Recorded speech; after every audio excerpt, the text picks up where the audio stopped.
Good morning friends. आज हम discuss करेंगे सीआरपीसी का एक लैंडमार्क जजमेंट जो फेयर ट्रायल्स पे बेस्ड है।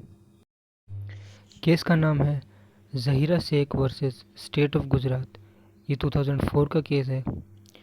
इस केस को बेस्ट बेकरी केस के नाम से भी जाना जाता है। बात करते हैं इस केस के फैक्ट्स की। बेस्ट बेकरी ये एक बेकरी का नाम होता है जिसे कुछ भीड़ के लोगों के द्वारा जला दिया जाता है, जिसमें 14 लोग मारे जाते हैं। ये जो इंसिडेंट हुआ, ये गोधरा इंसिडेंट के रिवेंज के रूप में लिया गया था। गोधरा इंसिडेंट ये वह इंसिडेंट है जहाँ से गुजरात राइट्स, जो गुजरात के दंगे हैं 2002 में, इनकी शुरुआत यहीं से हुई।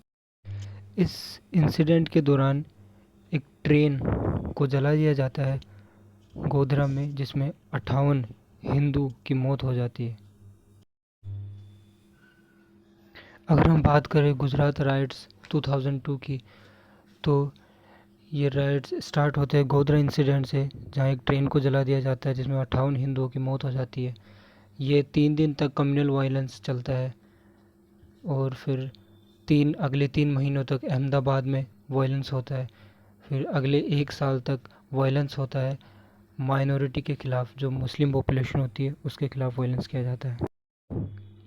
अगर हम प्रेजेंट केस की बात करें तो ये गोधरा इंसिडेंट, जहाँ ट्रेन जलाई गई थी और जिसमें 58 हिंदुओं की मौत हो गई थी, उस इंसिडेंट का बदला लेने के लिए बेस्ट बेकरी नाम एक बेकरी थी, उसे जला दिया जाता है, जहाँ पर 14 लोगों की मौत हो जाती है। अब जो इस केस में ज़हीरा होती है वह मेन आई विटनेस होती है, जिसने अपने परिवार के कुछ सदस्यों को खो दिया है। इनोसेंट चिल्ड्रन से उसके अंदर हेल्पलेस वुमेन्स थी। इस इंसिडेंट के अगले ही दिन ज़हीरा एक कंप्लेंट लॉन्च करती है 21 लोगों के खिलाफ। लेकिन जब कोर्ट में सुनवाई की तारीख आती है तो ज़हीरा टर्न्ड हॉस्टाइल, मतलब वो अपने बयान से मुकर जाती है। Her mother and brothers take back their statement, उसके माता और उसके भाई अपनी स्टेटमेंट्स को वापस ले लेते हैं। इसकी वजह से होता क्या है, जो ट्रायल कोर्ट होती है वो अक्यूज्ड को एक्विट कर देती है, यानी कि उन्हें बरी कर देती है। बयान के दौरान ज़हीरा कहती है कि वह टेरेस पे थी और उसने, जब ये इंसिडेंट हो रहा था, वह छत पे थी और उसने अक्यूज्ड को आइडेंटिफाई करने से मना कर देती है। लेकिन एक न्यूज़ एजेंसी जो नाम है संडे एक्सप्रेस, उसे ज़हीरा कहती है कि मैंने कोर्ट में झूठ कहा था क्योंकि मुझे ज़िंदगी प्यारी है, मुझे मारने की धमकी दी गई थी। सबूत ना होने की वजह से गुजरात हाई कोर्ट भी अक्यूज्ड को एक्विट कर देती है। लेकिन ज़हीरा एनएचआरसी के साथ मिलकर NHRC special leave petition file करती है सुप्रीम कोर्ट में रिट्रायल के लिए, जो कि होना चाहिए गुजरात के बाहर।